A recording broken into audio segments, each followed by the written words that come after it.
हवेली की वापसी। रवि तो बच गया था, लेकिन वह अब पहले जैसा नहीं रहा। उसकी आंखें बुझी बुझी रहने लगीं, वह अकेले में बुदबुदाने लगा और कभी कभी बिना वजह चीख पड़ता। उसके दोस्तों को लगा कि वह सदमे में है, लेकिन हकीकत कुछ और ही थी। एक रात नेहा को रवि का फोन आया। उसकी आवाज अजीब थी, मानो दो लोग एक साथ बोल रहे हों। हवेली बुला रही है, वापस आओ वरना। फोन कट गया।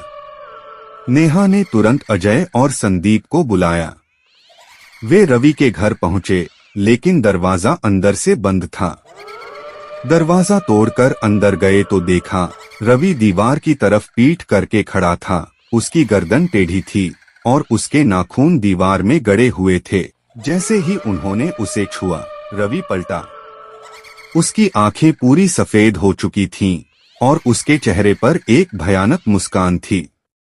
उसने फुसफुसाते हुए कहा, अब मेरी बारी है। हवेली को और मेहमान चाहिए। अचानक कमरे की खिड़कियां अपने आप खुलने लगीं, बिजली चमकी और रवि हवा में ऊपर उठने लगा। हवेली का बुलावा।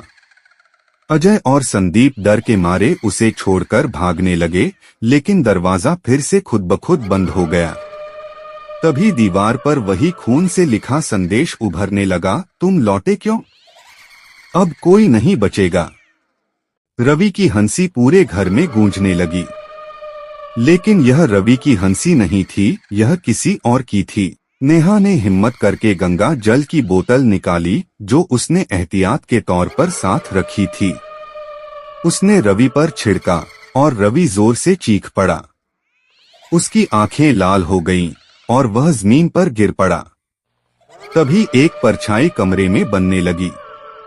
वह वही भयानक आत्मा थी जो हवेली में दिखी थी। वह धीरे धीरे उनकी तरफ बढ़ रही थी। आखिरी रास्ता, संदीप ने कांपते हुए कहा, हमें इसे खत्म करना होगा, वरना यह हमें छोड़ने वाला नहीं।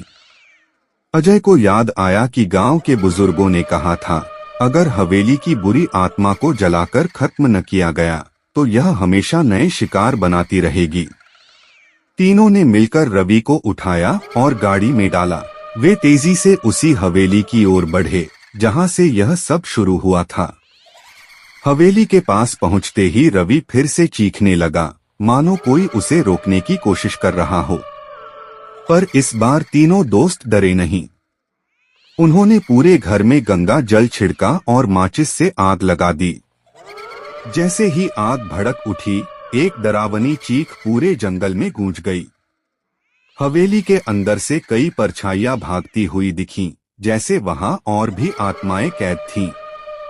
अंत या एक नई शुरुआत। आग लगने के कुछ ही देर बाद हवेली जलकर राख हो गई। रवि बेहोश हो गया, लेकिन जब वह उठा तो उसकी आंखें वापस सामान्य हो चुकी थीं। सबको लगा कि अब बुरा वक्त खत्म हो गया। लेकिन फिर राख के ढेर से एक जलती हुई आंख बाहर झांकने लगी। और उसी रात गांव के किसी और घर में किसी ने वही डरावनी हंसी सुनी। शायद हवेली खत्म नहीं हुई थी, शायद वह अब कहीं और बस चुकी थी।